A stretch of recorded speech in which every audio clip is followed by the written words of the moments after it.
જય શ્રી રામ મિત્રો. શ્રી રામચરિતમાનસ ષષ્ઠ સોપાન લંકાકાંડ 25મા દિવસમાં આપ સૌનું હાર્દિક સ્વાગત છે. કામદેવના શત્રુ શિવજીના સેવ્ય ભવ જન્મ મૃત્યુના ભયને હરનારા કાળરૂપી મદમસ્ત હાથીને માટે સિંહ સમાન યોગીઓના સ્વામી, જ્ઞાન દ્વારા જાણવા યોગ્ય ગુણોના ભંડાર, અજય, નિર્ગુણ, નિર્વિકાર, માયાથી પર, દેવતાઓના સ્વામી, દુષ્ટોના વધમાં તત્પર, બ્રાહ્મણ વૃંદના એકમાત્ર દેવ, જળવાળા મેઘની સમાન સુંદર શ્યામ, કમળના જેવા નેત્રોવાળા પૃથ્વીપતિ, રાજાના રૂપમાં પરમદેવ શ્રી રામજીની હું વંદના કરું છું. શંખ અને ચંદ્ર જેવી કાંતિના અત્યંત સુંદર શરીરવાળા, વ્યાઘ્ર ચર્મના વસ્ત્રવાળા, કાળના સમાન અથવા કાળા રંગના ભયાનક સર્પોના ભૂષણ ધારણ કરનારા, ગંગા અને ચંદ્રમાના પ્રેમી, કાશીપતિ, કળિયુગના પાપ સમૂહોનો નાશ કરનારા, કલ્યાણના કલ્પવૃક્ષ, ગુણોના નિદાન અને કામદેવને ભસ્મ કરનારા પાર્વતીપતિ વંદનીય શ્રી શંકરજીને હું નમસ્કાર કરું છું. જે સત્પુરુષોને અત્યંત દુર્લભ કૈવલ્ય મુક્તિ સુદ્ધા આપી દે છે અને જે દુષ્ટોને દંડ આપનારા છે, તે કલ્યાણકારી શ્રી શંભુ મારા કલ્યાણનો વિસ્તાર કરે. લવ, નિમેષ, પરમાણુ, વર્ષ, યુગ અને કલ્પ જેમના પ્રચંડ બાણ છે અને કાળ જેમનું ધનુષ છે, હે મન, તું એ શ્રીરામજીને કેમ નથી ભજતું? સમુદ્રના વચન સાંભળીને પ્રભુ શ્રી રામજીએ મંત્રીઓને બોલાવીને આવું કહ્યું: હવે વિલંબ શા માટે થઈ રહ્યો છે? સેતુ તૈયાર કરો, જેથી સેના પાર ઉતરે. જાંબવાને હાથ જોડીને કહ્યું: હે સૂર્યકુળની ધ્વજા સ્વરૂપ કીર્તિને વધારનારા શ્રી રામજી, સાંભળો. હે નાથ, સેતુ તો આપનું નામ જ છે, જેના પર ચડીને, જેનો આશ્રય લઈને મનુષ્ય સંસારરૂપી સમુદ્રને પાર થઈ જાય છે. પછી આ નાનકડો સમુદ્ર પાર કરવામાં કેટલી વાર લાગશે? આવું સાંભળીને પછી પવનપુત્ર શ્રી હનુમાનજીએ કહ્યું: પ્રભુનો પ્રતાપ ભારે વડવાનળ સમાન છે.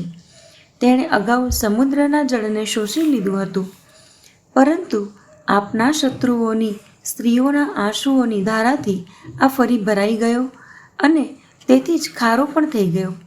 હનુમાનજીની આ અત્યુક્તિ અલંકારપૂર્ણ યુક્તિ સાંભળીને વાનરો શ્રી રઘુનાથજીની સામે જોઈને હર્ષિત થઈ ગયા. જાંબવાને નળ નીલ બંને ભાઈઓને બોલાવી તેમને સમસ્ત કથા કહી સંભળાવી. વનમાં શ્રી રામજીના પ્રતાપનું સ્મરણ કરીને સેતુ તૈયાર કરો. રામ પ્રતાપથી કંઈ પણ પરિશ્રમ નહીં થાય. પછી વાનરોના સમૂહને બોલાવી લીધો અને કહ્યું: આપ સર્વે લોકો મારી થોડીક વિનંતી સાંભળો. પોતાના હૃદયમાં શ્રી રામજીના ચરણ કમળોને ધારણ કરી લો અને સર્વે રીંછ અને વાનર એક ખેલ કરો. વિકટ વાનરોના સમૂહ દોડી જાઓ અને વૃક્ષો તથા પર્વતોના સમૂહને ઉખાડી લાવો. આ સાંભળીને વાનરો અને રીંછો હુંકાર કરીને અને શ્રી રઘુનાથજીના પ્રતાપ સમૂહોનું જય પુકારતા ચાલ્યા.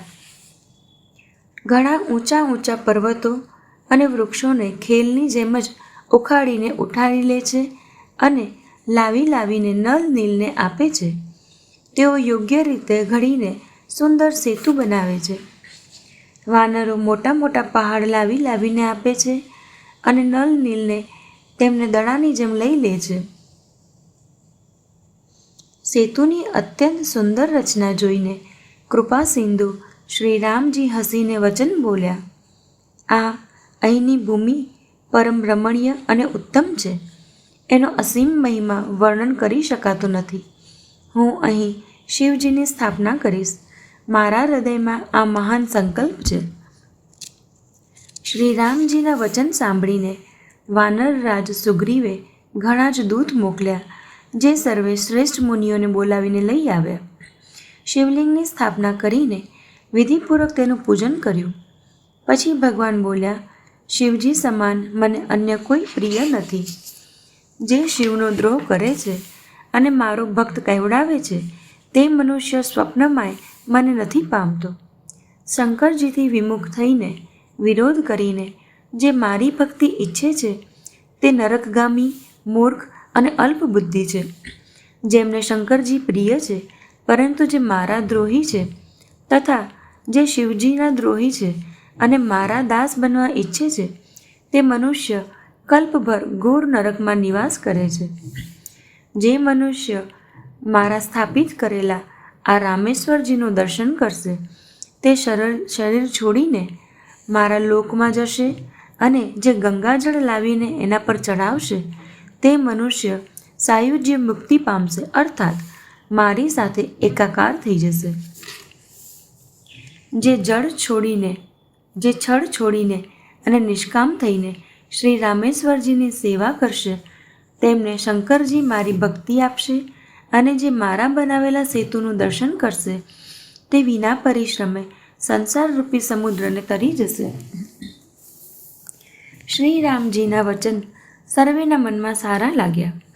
તત્પશ્ચાત તે શ્રેષ્ઠ મુનિઓ પોતપોતાના આશ્રમોમાં પાછા ગયા. શિવજી કહે છે, હે પાર્વતી, શ્રી રઘુનાથજીની આ રીતિ છે કે તેઓ શરણાગતો પર સદાય પ્રીતિ કરે છે. ચતુર નલ અને નીલે સેતુ બાંધ્યો. શ્રી રામજીની કૃપાથી એમનો આ ઉજ્જવળ યશ સર્વત્ર ફેલાઈ ગયો. જે પથ્થર પોતે ડૂબે છે અને બીજાઓને ડૂબાડી દે છે, તે જ વહાણ જેવા સ્વયં તરનારા અને બીજાને પાર લઈ જનારા થઈ ગયા. આ ન તો સમુદ્રનો મહિમા વર્ણન કરાયો છે, ન તો પથ્થરોનો ગુણ છે અને ન તો વાનરોની પણ કોઈ કરામત છે. શ્રી રઘુવીરના પ્રતાપથી પથ્થર પણ સમુદ્ર પર તરી ગયા. એવા શ્રી રામજીને છોડીને જે કોઈ અન્ય સ્વામીને જઈને ભજે છે, તે નિશ્ચય જ મંદ બુદ્ધિ છે. નલ નીલે સેતુ બાંધીને તેને ઘણો મજબૂત બનાવ્યો. તેને જોઈને કૃપાનિધાન શ્રી રામજીના મનને તે ઘણો જ ગમ્યો. સેના ચાલી જેનું કંઈ વર્ણન નથી થઈ શકતું. યોદ્ધા વાનરોના સમુદાય ગરજી રહ્યા છે. કૃપાળુ શ્રી રઘુનાથજી સેતુબંધના તટે ચડીને સમુદ્રનો વિસ્તાર જોવા લાગ્યા. કરુણાની વર્ષા કરનારા પ્રભુના દર્શનને માટે સર્વે જળચરોના સમૂહ પ્રગટ થઈ ગયા. જળ ઉપર નીકળી આવ્યા. અનેક પ્રકારના મગર, ઘડિયાળ, મચ્છ અને સર્પ હતા, જેમના 100 યોજનના ઘણા મોટા વિશાળ શરીર હતા. કેટલાક તો એવા પણ જંતુ હતા જે એમને પણ ખાઈ જાય. કોઈક બીજાના ડરથી તો તેઓ પણ ડરી રહ્યા હતા. તે સર્વે વેર વિરોધ ભૂલીને પ્રભુના દર્શન કરી રહ્યા છે. હટાવવા છતાં નથી હટતા. સૌના મન હરખાયા છે. સર્વે સુખી થઈ ગયા. તેમની આડને કારણે જળ દેખાતું નથી. તે સર્વે ભગવાનનું રૂપ જોઈને આનંદ અને પ્રેમમાં મગ્ન થઈ ગયા. પ્રભુ શ્રી રામચંદ્રજીની આજ્ઞા પામીને સેના ચાલી. વાનર સેનાની વિપુલતા કોણ કહી શકે છે? સેતુબંધ પર ભારે ભીડ થઈ ગઈ. તેથી કેટલાક વાનર આકાશ માર્ગે ઉડવા લાગ્યા અને બીજા કેટલાય જળચર જીવો પર ચડી ચડીને પાર જઈ રહ્યા છે. કૃપાળુ રઘુનાથજી તથા લક્ષ્મણજી બંને ભાઈ આવું કૌતુક જોઈને હસતા હસતા ચાલ્યા. શ્રી રઘુવીર સેના સાથે સમુદ્ર પાર થઈ ગયા. વાનરો અને એમના સેનાપતિઓની ભીડ કહી નથી શકાતી. પ્રભુએ સમુદ્ર પાર ઉતારો કર્યો અને સર્વે વાનરોને આજ્ઞા આપી કે તમે જઈને સુંદર ફળમૂળ ખાઓ. આ સાંભળતા જ રીંછ વાનર આમ તેમ દોડી પડ્યા. શ્રી રામજીના હિતને માટે સર્વે વૃક્ષ ઋતુ કુઋતુ સમયની ગતિ ત્યજીને ફળી ઉઠ્યા. વાનર રીંછ મીઠા મીઠા ફળ ખાઈ રહ્યા છે, વૃક્ષોને હલાવી રહ્યા છે અને પર્વતોના શિખરોને લંકાની સામે ફેંકી રહ્યા છે. હરતા ફરતા જ્યાં કોઈ રાક્ષસને પામી જાય છે, તો સર્વે તેને ઘેરીને ખૂબ નાચ નચાવે છે અને દાંતોથી તેના નાક કાન કાપીને પ્રભુનો સુયશ કહીને અથવા કહેવડાવીને પછી તેને જવા દે છે. તે રાક્ષસોના નાક અને કાન કાપી નાખવામાં આવ્યા. તેમણે રાવણને સર્વ સમાચાર કહ્યા. સમુદ્ર પર સેતુ બાંધ્યો ગયો.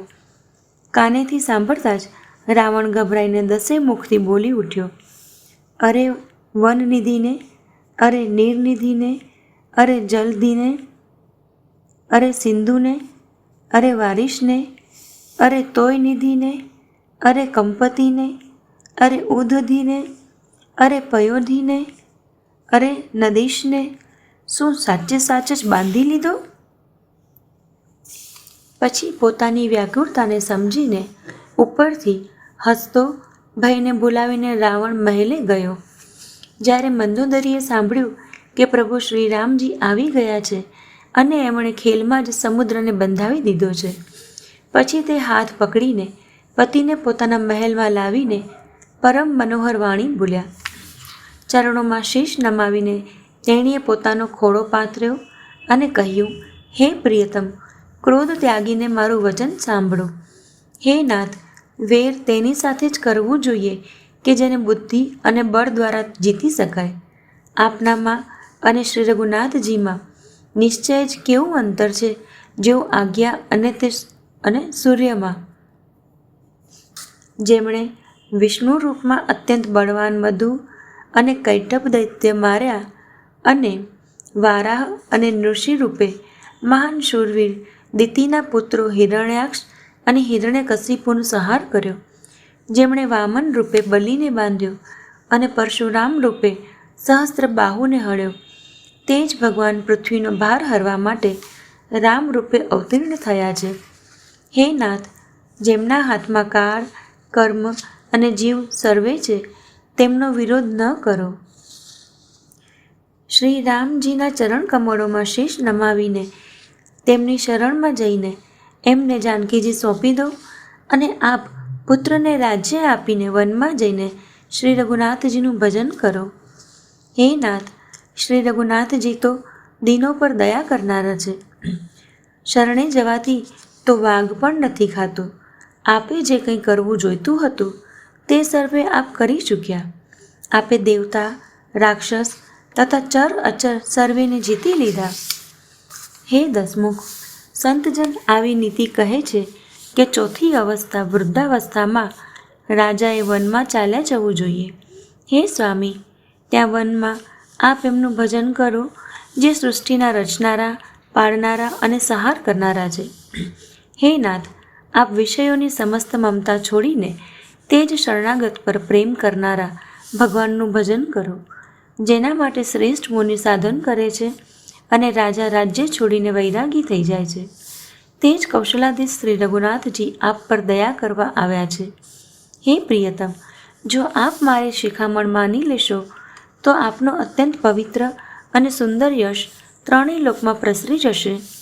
આવું કહીને નેત્રોમાં કરુણાનું જળ ભરીને અને પતિના ચરણ પકડીને ધ્રુજતા શરીરે મંદોદરીએ કહ્યું, હે નાથ, શ્રી રઘુનાથજીનું ભજન કરો જેથી મારું સૌભાગ્ય અખંડ થઈ જાય.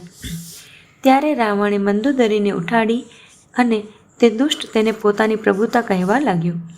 હે પ્રિય, સાંભળ, તે વ્યર્થ જ ભય માની રાખ્યો છે. બતાવ તો, જગતમાં મારા જેવો યોદ્ધા છે કોઈ? વરુણ, કુબેર, પવન, યમરાજ, કાળ આદિ સર્વે દિક્પાલોને મેં મારી ભુજાઓના બળે જીતી લીધા છે. દેવો, દાનવો અને મનુષ્યો સર્વે મારા વશમાં છે. પછી તને આ ભય કયા કારણે ઉત્પન્ન થઈ ગયો? આ પ્રમાણે રાવણે અનેક પ્રકારે મંદોદરીને સમજાવીને કહ્યું અને તે પાછો સભામાં જઈને બેસી ગયો. મંદોદરીએ હૃદયમાં એમ માની લીધું કે કાળને વશ હોવાથી પતિને અભિમાન થઈ ગયું છે. સભામાં આવીને તેણે મંત્રીઓને પૂછ્યું કે શત્રુની સાથે કઈ રીતે યુદ્ધ કરવું પડશે. મંત્રી કહેવા લાગ્યા, હે રાક્ષસોના નાથ, હે પ્રભુ, સાંભળો, આપ વારંવાર શું પૂછો છો? કહો તો, એવો કયો મોટો ભય છે જેનો વિચાર કરાય? ભયની વાત જ શું છે? મનુષ્ય અને વાનર રીછ તો અમારા ભોજન છે.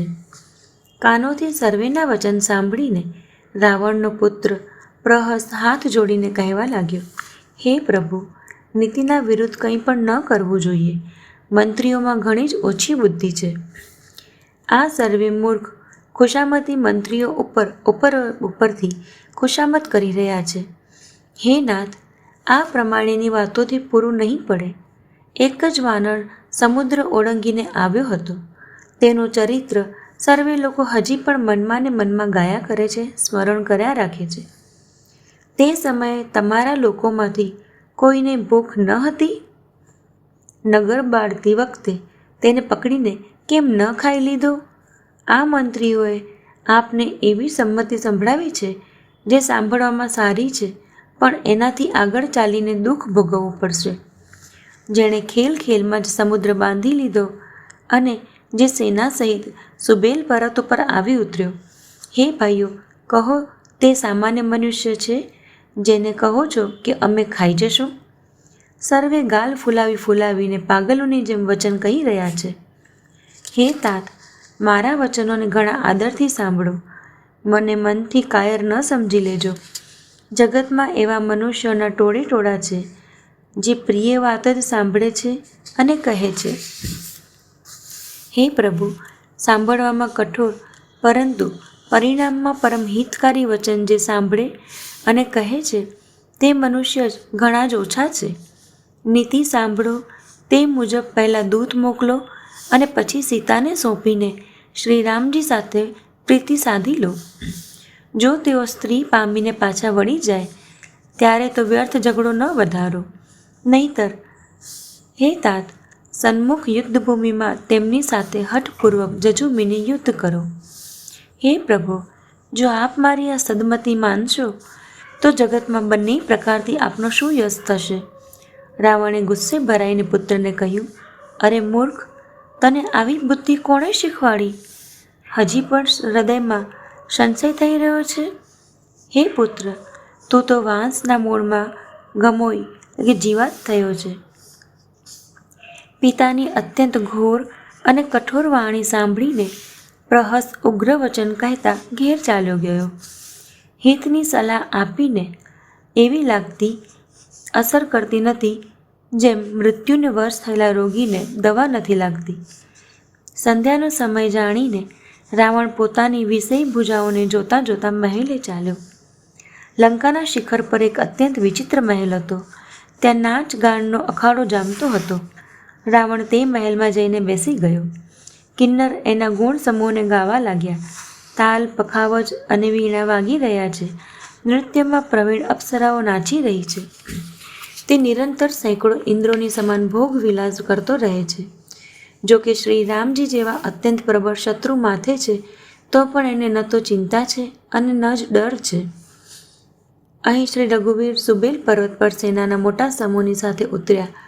પર્વતના એકે એક બહુ ઊંચા, પરમ રમણીય, સમતળ અને વિશેષ રૂપે ઉજ્જવળ શિખર જોઈને ત્યાં લક્ષ્મણજીએ વૃક્ષોના કોમળ પાંદડા અને સુંદર ફૂલ પોતાના હાથે સજાવીને બિછાવી દીધા. તેની ઉપર સુંદર અને કોમળ મૃગચર્મ બિછાવી દીધું. એ જ આસન પર કૃપાળુ શ્રીરામજી બિરાજમાન હતા. પ્રભુ શ્રીરામજીએ વાનરરથ સુગ્રીવના ખોળામાં પોતાનું શિર મૂકેલું છે. તેમની ડાબી બાજુ ધનુષ તથા જમણી બાજુ ભાથો છે. તે પોતાના બંને કર કમળોથી બાણ સુધારી રહ્યા છે. વિભીષણજી કાનમાં કંઈક સલાહ આપી રહ્યા છે. પરમ ભાગ્યશાળી અંગદ અને હનુમાન અનેક પ્રકારે પ્રભુના ચરણ કમળોને દબાવી રહ્યા છે. લક્ષ્મણજી કમરમાં ભાથું કસીને અને હાથોમાં ધનુષ બાણ લઈને વીરાસનમાં પ્રભુની પાછળ સુશોભિત છે. આ પ્રમાણે કૃપા, રૂપ, સૌંદર્ય અને ગુણોના ધામ શ્રીરામજી બિરાજમાન છે. તે મનુષ્ય ધન્ય છે જે સદાય આ ધ્યાનમાં લીન રહે છે. પૂર્વ દિશાને સામે જોઈને પ્રભુ શ્રી રામચંદ્રજી ચંદ્રમાને ઉદિત થતો જોયો. પછી તે સર્વેને કહેવા લાગ્યા, ચંદ્રને જુઓ, કેવો સિંહ સમાન નિડર છે. પૂર્વ દિશારૂપી પર્વતની ગુફામાં રહેનારા અત્યંત પ્રતાપ, તેજ અને બળનો ભંડાર આ ચંદ્રમારૂપી સિંહ અંધકારરૂપી મદોન્મથ હાથીના મસ્તકને વિદીર્ણ કરીને આકાશરૂપી વનમાં નિર્ભય થઈને વિચરી રહ્યો છે. આકાશમાં વિખરાયેલા તારા મોતીઓ સમાન છે, જે રાત્રિરૂપી સુંદર સ્ત્રીના શણગાર છે. પ્રભુએ કહ્યું, ભાઈઓ, ચંદ્રમામાં જે કાળાશ છે તે શું છે? પોતપોતાની બુદ્ધિ અનુસાર કહો. સુગ્રીવે કહ્યું, હે રઘુનાથજી, સાંભળો. ચંદ્રમાં પૃથ્વીની છાયા દેખાઈ રહી છે. કોઈએ કહ્યું, ચંદ્રને રાહુએ માર્યો હતો, તે જ કાળો ડાઘ હૃદય પર પડેલો છે. કોઈ કહે છે, જ્યારે બ્રહ્માએ કામદેવની સ્ત્રી રતિનું મુખ બનાવ્યું ત્યારે તેણે ચંદ્રમાનો સારનો ભાગ કાઢી લીધો. તે જ છિદ્ર ચંદ્રમાના હૃદયમાં હયાત છે, જેના માર્ગેથી આકાશની કાળી છાયા તેમાં દેખાય છે. પ્રભુ શ્રી રામચંદ્રજીએ કહ્યું, વિષ ચંદ્રમાનો ઘણો પ્રિય ભાઈ છે, એટલે તેણે વિષને પોતાના હૃદયમાં સ્થાન આપી રાખ્યું છે. વિષયુક્ત પોતાના કિરણ સમૂહ પ્રસરાવીને તે વિયોગી નર નારીઓને બાળતો રહે છે. હનુમાનજીએ કહ્યું, હે પ્રભુ, સાંભળો, ચંદ્રમા આપનો પ્રિય દાસ છે. આપની સુંદર શ્યામ મૂર્તિ ચંદ્રમાના હૃદયમાં વસે છે. તે જ શ્યામળતાની ઝલક ચંદ્રમામાં છે. પવનપુત્ર હનુમાનજીના વચન સાંભળીને શુગ્ય શ્રી રામજી હસ્યા. પછી દક્ષિણ દિશા સામે જોઈને કૃપાનિધાન પ્રભુ બોલ્યા, હે વિભીષણ, દક્ષિણ દિશા સામું જુઓ. વાદળ કેવું ઘેરાઈ રહ્યું છે અને વીજળી ચમકી રહી છે. ભયાનક વાદળ મીઠા મીઠા સ્વરે ગરજી રહ્યું છે. ક્યાંક ઘોર વૃષ્ટિ કે કઠોર કરાનો વરસાદ ન થાય. વિભીષણ બોલ્યા, હે કૃપાળુ, સાંભળો, આ ન તો વીજળી છે, ન વાદળોની ઘટા. લંકાની ચોટી પર એક મહેલ છે. 10 ગ્રીવ રાવણ ત્યાં નાચગાનનો અખાડો જોઈ રહ્યો છે. રાવણે માથા પર મેઘાડંબર છત્ર ધારણ કરી રાખ્યું છે. એ જ જાણે વાદળોની અત્યંત કાળી ઘટા છે. મંદોદરીના કાનમાં જે કર્ણફૂલ હલી રહ્યા છે, હે પ્રભુ, એ જ જાણે વીજળી ચમકી રહી છે. હે દેવતાઓના સમ્રાટ, સાંભળો, અનુપમ તાલ અને મૃદંગ વાગી રહ્યા છે. તે જ મધુર ગર્જન ધ્વનિ છે. રાવણનું અભિમાન સમજીને પ્રભુ મલકાયા. તેમણે ધનુષ ચડાવીને તેના પર બાણનું સંધાન કર્યું અને એક જ બાણથી રાવણના છત્રમુગટ અને મંદોદરીના કર્ણફૂલ કાપી નાખ્યા. બધાના જોત જોતામાં તે જમીન પર આવી પડ્યા, પણ એનો ભેદ કોઈએ ન જાણ્યો. આવો ચમત્કાર કરીને શ્રી રામજીનું બાણ પાછું આવીને ફરીથી ભાથામાં પેસી ગયું.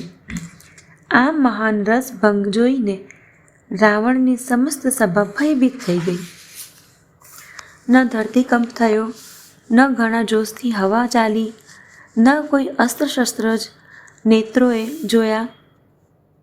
સર્વે પોતપોતાના હૃદયમાં વિચારી રહ્યા છે કે આ મોટા ભયંકર અપશુકન થયા. સભાને ભયભીત જોઈને રાવણે હસીને યુક્તિ રચીને આ વચન કહ્યા, મસ્તકોનું પડવું પણ જેને માટે નિરંતર શોક થતું રહ્યું છે, તેને માટે મુગટનું પડવું એ અપશુકન કેવું? પોતપોતાના ઘેર જઈને ઊંઘી જાઓ. ત્યારે સર્વે લોકો માથું નમાવીને ઘેર ગયા. જ્યારથી કર્ણફૂલ પૃથ્વી પર પડ્યું, ત્યારથી મંદોદરીના હૃદયમાં શોક વસી ગયો. નેત્રોમાં જળ ભરીને બંને હાથ જોડીને તે રાવણને કહેવા લાગી, હે પ્રાણનાથ, મારી વિનંતી સાંભળો. હે પ્રિયતમ, શ્રી રામ સાથેનો વિરોધ છોડી દો. તેમને મનુષ્ય જાણીને મનમાં હઠ ન પકડી રાખો. મારા આ વચનો ઉપર વિશ્વાસ કરો કે રઘુકુળ શિરોમણી શ્રી રામચંદ્રજી વિશ્વરૂપ છે.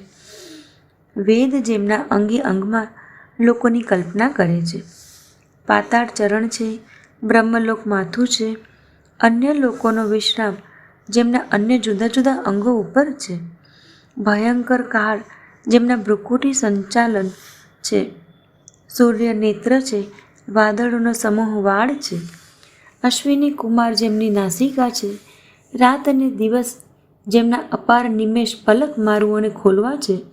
10 દિશાઓ કાન છે. વેદ આવું કહે છે. વાયુ શ્વાસ છે અને વેદ જેમની પોતાની વાણી છે. લોભ જેમના અધર એટલે કે હોઠ છે. યમરાજ ભયાનક દાંત છે. માયા હાસ્ય છે. દિગ્પાળ ભુજાઓ છે. અગ્નિ મુખ છે. વરુણ જીભ છે. ઉત્પત્તિ, પાલન અને પ્રલય જેમની ચેષ્ટા ક્રિયા છે. 18 પ્રકારની અસંખ્ય વનસ્પતિઓ જેમની રોમાવલી છે. પર્વત અસ્થિઓ છે. નદીઓ રસોની જાળ છે. સમુદ્ર પેટ છે અને નરક જેમની નીચેની ઇન્દ્રિયો છે. આ પ્રકારે પ્રભુ વિસ્મય છે. વધુ કલ્પના ઊહાપોહ શું કરવામાં આવે?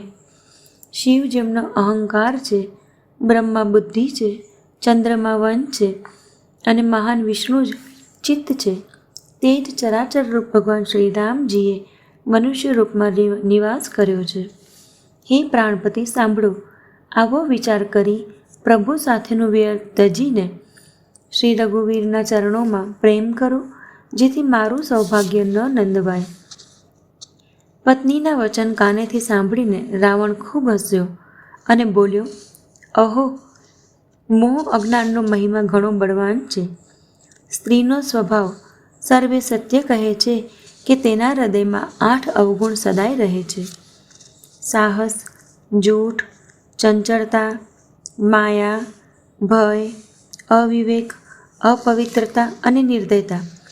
તે શત્રુના સમસ્ત વિરાટ રૂપ ગાયા અને મને તેનો મોટો ભારે ભય સંભળાવ્યો. હે પ્રિય, તે સર્વે વરુણ, યમ, કુબેર આદિ આખું ચરાચર વિશ્વ તો સ્વભાવથી જ મારા વશમાં છે. તારી કૃપાથી મને આ હવે સમજાયું. હે પ્રિય, તારી ચતુરાઈ તો હું જાણી જ ગયો. તું આ રીતે આ બહાને મારી પ્રભુતાના વખાણ કરી રહી છે. હે મૃગનયની, તારી વાતો ઘણી ગૂઢ રહસ્યપૂર્ણ છે, સમજવામાં સુખ આપનારી અને સાંભળવામાં ભય છોડાવનારી છે. મંદોદરીએ મનમાં એવો નિશ્ચય કરી લીધો કે પતિને કાળવશ મતિભ્રમ થઈ ગયો છે. આ પ્રમાણે અજ્ઞાનવશ ઘણો જ વિનોદ કરતાં કરતાં રાવણનું સવાર થઈ ગયું. પછી સ્વાભાવિક રૂપે જ નીડર અને અભિમાનથી આંધળો લંકાપતિ સભામાં ગયો. જો કે વાદળ અમૃત જેવું જળ વરસાવે છે તો પણ નેતર ફૂલ તો ફરતો નથી. આ પ્રમાણે ભલે બ્રહ્માની જેવા જ જ્ઞાની ગુરુ મળે તો પણ મૂર્ખના હૃદયમાં ચેતના નથી થતી. અહીં સુબેલ પર્વત પર પ્રાતઃકાળે શ્રી રઘુનાથજી જાગ્યા અને તેમણે સર્વ મંત્રીઓને બોલાવીને સલાહ પૂછી કે શીઘ્ર બતાવો, હવે કયો ઉપાય કરવો જોઈએ. જાંબવાને શ્રી રામજીના ચરણોમાં શીશ નવાવીને કહ્યું, હે સર્વજ્ઞ, હે સર્વેના હૃદયમાં વસનારા, હે બુદ્ધિ, બળ, તેજ, ધર્મ અને ગુણોના ભંડાર, સાંભળો. હું પોતાની બુદ્ધિ પ્રમાણે સલાહ આપું છું કે વાલી કુમાર અંગદને દૂત બનાવીને મોકલવામાં આવે. તે યોગ્ય સલાહ સર્વેના મનને ઠીક લાગી. કૃપા નિદાન શ્રી રામજીએ અંગદને કહ્યું, હે બળ, બુદ્ધિ અને ગુણોના ધામ વાલી પુત્ર, હે તાત, તમે મારા કાર્યને માટે લંકામાં જાઓ. તમને બહુ સમજાવીને શું કહું? હું જાણું છું કે તમે પરમ ચતુર છો. શત્રુ સાથે એવી જ વાતચીત કરજો જેનાથી અમારું કાર્ય થાય અને તેનું કલ્યાણ થાય. પ્રભુની આજ્ઞા માથે ચડાવીને અને એમના ચરણોની વંદના કરીને અંગદજી ઉઠ્યા અને બોલ્યા, હે ભગવાન શ્રી રામજી, આપ જેના પર કૃપા કરો એ જ ગુણોનો સમુદ્ર થઈ જાય છે. સ્વામીના સર્વે કાર્ય આપોઆપ સિદ્ધ છે. આ તો પ્રભુએ મને માન આપ્યું છે કે આપ મને પોતાના કાર્ય માટે મોકલી રહ્યા છો. આવો વિચાર કરીને યુવરાજ અંગદનું હૃદય હર્ષિત અને શરીર પુલકિત થઈ ગયા. ચરણોની વંદના કરીને અને ભગવાનની પ્રભુતા હૃદયમાં ધરીને અંગદ સર્વેને શીશ નમાવીને ચાલ્યા. પ્રભુના પ્રતાપને હૃદયમાં ધારણ કરેલા રણયોદ્ધા વીર વાલીપુત્ર સ્વાભાવિક રૂપે જ નિર્ભય છે. લંકામાં પ્રવેશ કરતાં જ રાવણના પુત્ર સાથે મેળાપ થઈ ગયો, જે ત્યાં ખેલી રહ્યો હતો. વાત વાતમાં જ બંનેમાં ઝઘડો વધી પડ્યો, કારણ કે બંને અતુલનીય બળવાન હતા અને પાછી બંનેની યુવાવસ્થા હતી. તેણે અંગદ ઉપર લાત ઉગામી. અંગદે ત્યાં જ પગ પકડીને તેને ફેરવીને જમીન ઉપર પછાડ્યો, મારી નાખ્યો. રાક્ષસોના સમૂહ મોટો ભારે યુદ્ધ જાણીને આમ તેમ નાસી ગયા. તેઓ ભયને લીધે પોકાર પણ ન મચાવી શક્યા. એકબીજાને મર્મ સાચી વાત નથી જણાવતા. તેનો રાવણના પુત્રનો વધ સમજીને સર્વે ચૂપકીદી રાખી ચૂપ રહી જાય છે. રાવણના પુત્રનું મૃત્યુ જાણીને અને રાક્ષસોને ભયના લીધે નાસતા જોઈને નગરભરમાં કોહરામ મચી ગયો કે જેને લંકા બાળી હતી તે જ વાનર ફરી આવી ગયો છે. સર્વે અત્યંત ભયભીત થઈને વિચાર કરવા લાગ્યા કે વિધાતા હવે ન જાણે શું કરશે. તે વિના પૂછીએ જ અંગદને રાવણના દરબારનો માર્ગ બતાવી દે છે. જેને તે અંગદ જુએ છે તે જ ભયને લીધે સુકાઈ જાય છે. શ્રી રામજીના ચરણ કમળોનું સ્મરણ કરીને અંગદ રાવણની સભાના દ્વારે ગયો અને તે ધીર, વીર અને બળના ભંડાર અંગદ સિંહ સમાન રૂઆબથી આમ તેમ જોવા લાગ્યા. તુરત જ તેમણે એક રાક્ષસને મોકલ્યો અને રાવણને પોતાના આવવાના સમાચાર સૂચિત કર્યા. સાંભળતા જ રાવણ હસીને બોલ્યો, બોલાવી લાવો, જોઈએ ક્યાંનો વાનર છે. આજ્ઞા પામીને ઘણા જ દૂતો દોડ્યા અને વાનરોમાં હાથી સમાન અંગદને બોલાવી લાવ્યા. અંગદે રાવણને એમ બેઠેલા જોયો જેમ કોઈ સજીવ મેષનો પર્વત હોય. ભુજાઓ વૃક્ષો સમાન અને શીશ પર્વતોના શિખરો સમાન છે. રોમાવલી જાણે ઘણી જ લતાઓ સમાન છે. મુખ, નાક, નેત્ર અને કાન પર્વતની કંદરાઓ અને ગુફાઓની સમાન છે. અત્યંત બળવાન રણબંકા વીર વાલીપુત્ર અંગદ સભામાં ગયા તે મનમાં થોડાય પાછા ન પડ્યા. અંગદને જોતા જ સર્વે સભાસદ ઊભા થઈ ગયા. આ જોઈને રાવણના હૃદયમાં ઘણો ક્રોધ થયો. જે મદોન્મત હાથીઓના ટોળામાં સિંહ નિશંક થઈને ચાલ્યો જાય છે તેવી જ રીતે શ્રી રામજીના પ્રતાપનું હૃદયમાં સ્મરણ કરીને તે નિર્ભય સભામાં માથું નમાવી બેસી ગયા. રાવણે કહ્યું, અરે વાનર, તું કોણ છે? અંગદે કહ્યું, હે દશગ્રીવ, હું શ્રી રઘુવીરનો દૂત છું. મારા પિતાની અને તમારી મિત્રતા હતી, એટલા માટે હે ભાઈ, હું તમારી ભલાઈ માટે જ આવ્યો છું. તમારું ઉત્તમ કુળ છે. પુલસ્ત્ય ઋષિના તમે પૌત્ર છો. શિવજીની અને બ્રહ્માજીની તમે અનેક પ્રકારે પૂજા કરી છે. તેમનાથી વર મેળવ્યા છે અને સર્વે કાર્યો સિદ્ધ કર્યા છે. લોકપાળો અને સર્વે રાજાઓને તમે જીતી લીધા છે. રાજમદથી કે મોહવશ તમે જગતજનની સીતાજીને હરી લાવ્યા છો. હવે તમે મારા શુભ વચન સાંભળો. પ્રભુ શ્રી રામજી તમારા સર્વે અપરાધ ક્ષમા કરી દેશે. દાંતોમાં તણખલું દબાવો, ગળામાં કુહાડી નાખો અને કુટુંબીઓ સહિત પોતાની સ્ત્રીઓને લઈને આદરપૂર્વક જાનકીજીને આગળ કરીને આ પ્રમાણે સર્વે ભય છોડીને ચાલો. અને હે શરણાગતનું પાલન કરનારા રઘુવંશ શિરોમણી શ્રી રામજી, મારી રક્ષા કરો, રક્ષા કરો. આ પ્રમાણે આર્ત પ્રાર્થના કરો.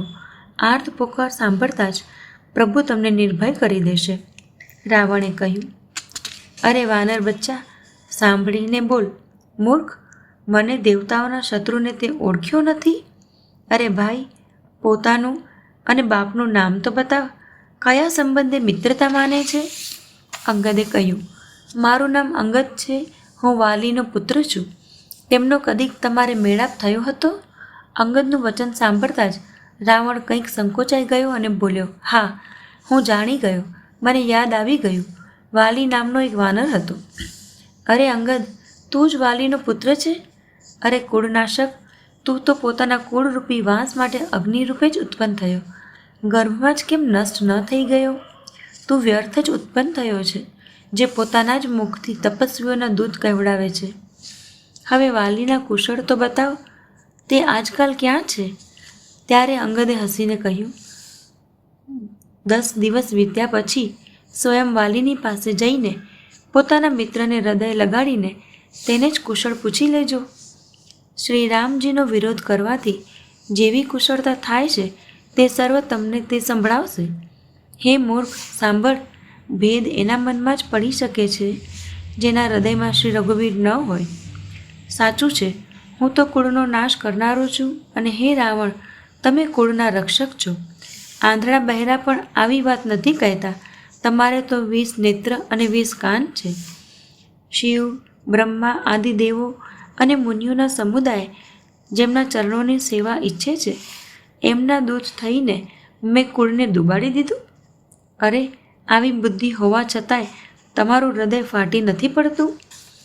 વાનર અંગદની કઠોર વાણી સાંભળીને રાવણ આંખ તતરાવીને ત્રાસી કરીને બોલ્યો, અરે દુષ્ટ, હું તારા સર્વે કઠોર વચન એટલા માટે સાંભળી રહ્યો છું કે હું નીતિ અને ધર્મને જાણું છું, તેની જ રક્ષા કરી રહ્યો છું. અંગદે કહ્યું, તમારી ધર્મશીલતા મેં પણ સાંભળી છે. તે આ કે તમે પારકી સ્ત્રીની ચોરી કરી લે છે અને દૂતની રક્ષાની વાત તો પોતાની આંખે નિહાળી લીધી. એવા ધર્મના વ્રતને ધારણ પાલન કરનારા તમે ડૂબી કેમ નથી મરતા? નાક કાનથી રહિત બહેનને જોઈને તમે ધર્મનો વિચાર કરીને જ ક્ષમા આપી દીધી હતી. તમારી ધર્મશીલતા જગ જાહેર છે. હું તો મોટો ભાગ્યવાન છું જે મને તમારા દર્શન થયા. રાવણે કહ્યું, અરે જળજંતુ વાનર, વ્યર્થ બકબક ન કર. અરે મૂર્ખ, મારી ભુજાઓ તો જો. આ સર્વે લોકપાળોના વિશાળ બળરૂપી ચંદ્રમાને ગ્રસવા માટે રાહુ છે. વળી તે સાંભળ્યું જ હશે કે આકાશરૂપી તળાવમાં મારા ભુજાઓરૂપી કમળો પર વસીને શિવજી સહિત કૈલાસ હંસ જેવી શોભાને પ્રાપ્ત થયો હતો. અરે અંગદ, સાંભળ, તારી સેનામાં બતાવ એવો કયો યોદ્ધા છે જે મારાથી ભીડાઈ શકશે? તારો માલિક તો સ્ત્રીના વિયોગમાં બલહીન થઈ રહ્યો છે અને એનો નાનો ભાઈ એના જ દુઃખે દુઃખી અને ઉદાસ છે. તું અને સુગ્રીવ બંને નદી તટના વૃક્ષ છો. રહ્યો મારો નાનો ભાઈ વિભીષણ, તો તે પણ ઘણો બીકણ છે. મંત્રી જામવાન ઘણો ઘરડો છે. તે હવે લડાઈમાં શું કરી શકવાનો? નલ નીલ તો શિલ્પકર્મ જાણે છે, તે લડવું શું જાણે? હા, એક વાનર જરૂર મહાન અને બળવાન છે, જે અગાઉ આવ્યો હતો અને જેણે લંકા બાળી હતી. આ વચન સાંભળતા જ વાલી પુત્ર અંગદે કહ્યું, હે રાક્ષસરાજ, સાચી વાત કહો. શું તે વાનરે ખરેખર તમારું નગર બાળી નાખ્યું? રાવણ જેવા જગત વિજયી યોદ્ધાનું નગર એક નાનકડા વાનરે બાળી નાખ્યું? આવા વચન સાંભળીને તેને સત્ય કોણ કહેશે? હે રાવણ, જેની તમે ઘણો મોટો યોદ્ધા કહીને પ્રશંસા કરો છો, તે તો સુગ્રીવનો એક નાનકડો દોડીને ચાલનારો હરકારો છે. તે બહુ ચાલે છે, વીર નથી. તેને તો અમે માત્ર સમાચાર લેવા માટે જ મોકલ્યો હતો. શું ખરેખર તે વાનરે પ્રભુની આજ્ઞા પામ્યા વિના જ તમારું નગર બાળી નાખ્યું? માલુમ પડે છે, આ જ ભયને લીધે પાછા ફરીને તે સુગ્રીવની પાસે ન ગયો અને ક્યાંક છુપાઈ ગયો. હે રાવણ, તમે સર્વે સત્ય જ કહો છો. મને સાંભળીને કંઈ પણ ક્રોધ નથી. ખરેખર અમારી સેનામાં કોઈ પણ એવો નથી જે તમારી સાથે લડવામાં શોભા પામે. પ્રીતિ અને વેર બરાબરીવાળાથી જ કરવા જોઈએ. નીતિ એ જ છે. સિંહ જો દેડકાઓને મારે તો શું એને કોઈ ભલો કહેશે?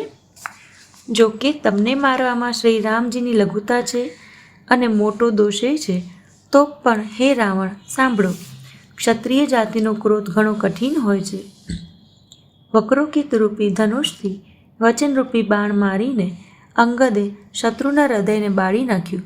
વીર રાવણ તે બાણોને જાણે પ્રત્યુત્તર રૂપી સાણસીઓથી કાઢી રહ્યો છે. પછી રાવણ હસીને બોલ્યો, વાનરમાં આ એક મોટો ગુણ છે કે જે એને પાડે છે તેનું તે અનેક ઉપાયોથી ભલું કરવાની ચેષ્ટા કરે છે. વાનરને ધન્ય છે કે જે પોતાના માલિકને માટે લાજ છોડીને યત્ર તત્ર સર્વત્ર નાચે છે. નાચી કૂદીને લોકોને રીઝવી માલિકનું હિત કરે છે. આ તેના ધર્મની નિપુણતા છે. હે અંગદ, તારી જાતિ સ્વામી ભક્ત છે, પછી ભલા તો પોતાના માલિકના ગુણ આ પ્રમાણે કેમ નહીં વખાણે? હું ગુણ ગ્રાહક, ગુણોનો આદર કરનારો અને પરમ સુગ્ય સમજદાર છું, એટલે તારી બળી જડી બકબક પર કાન નથી આપતો. અંગદે કહ્યું, તમારી સાચી ગુણ ગ્રાહકતા તો મને હનુમાને સંભળાવી હતી. તેણે અશોક વનનો વિધ્વંસ ખેદાન મેદાન કરીને તમારા પુત્રને મારીને નગરને બાળી નાખ્યું હતું.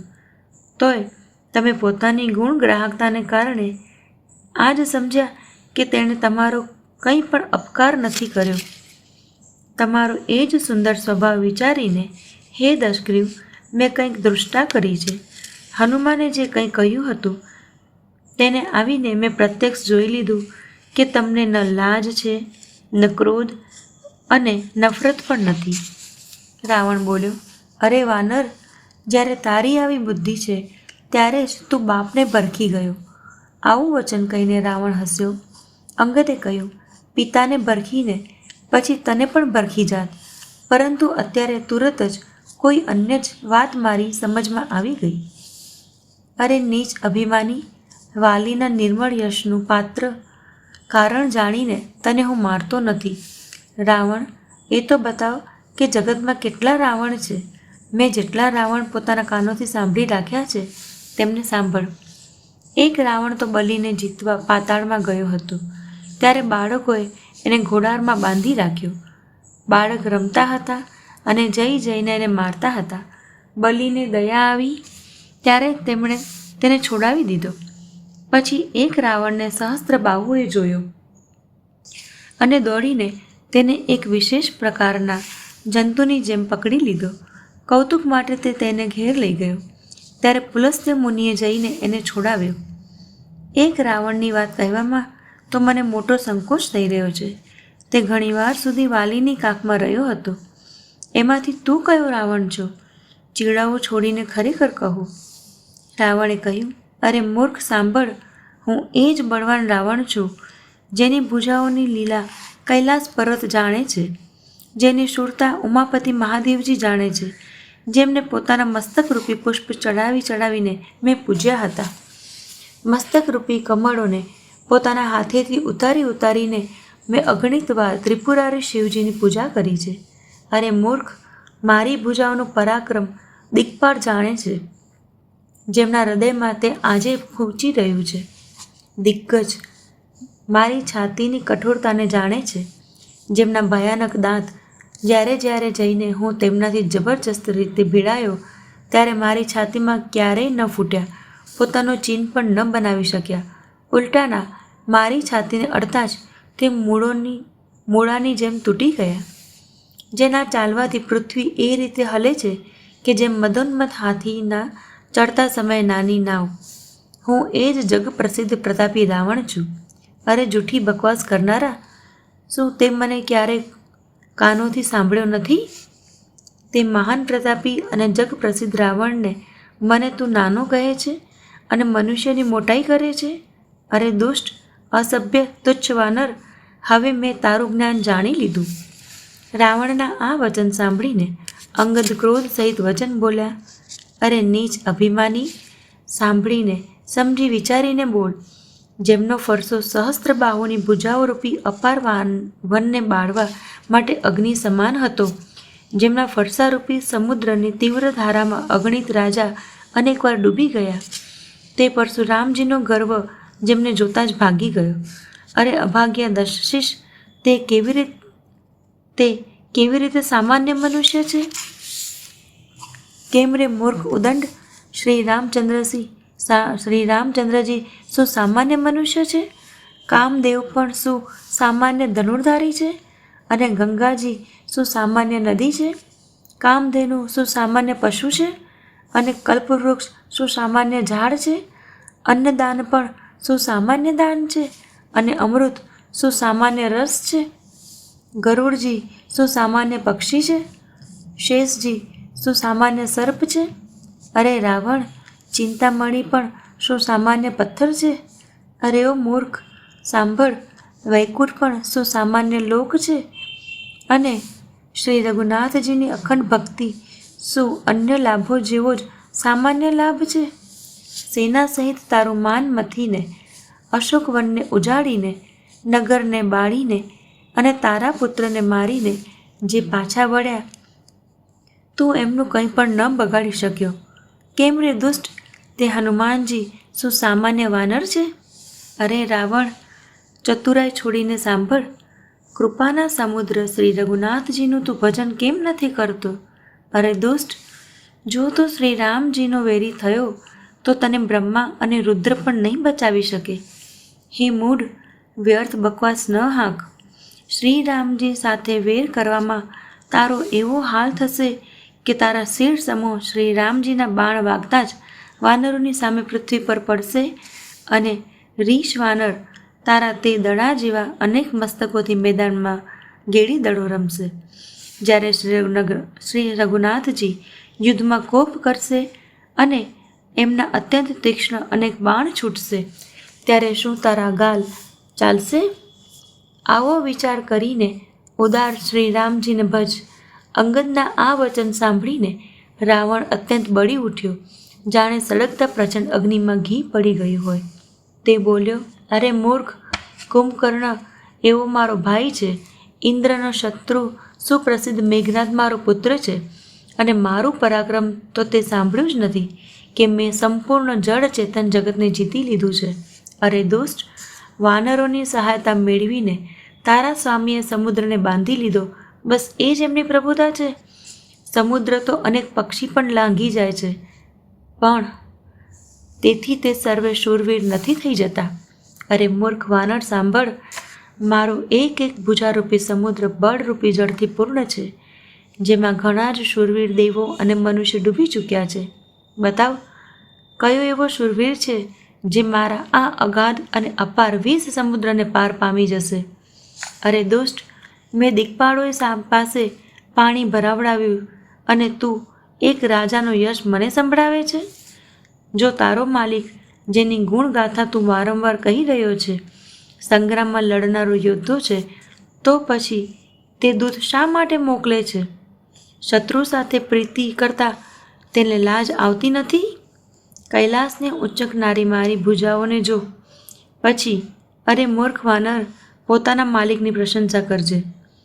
રાવણના જેવો શૂરવીર કોણ છે, જેણે પોતાના જ હાથોથી માથા કાપીને અત્યંત હર્ષની સાથે ઘણી વખત તેને અગ્નિમાં હોમી દીધા?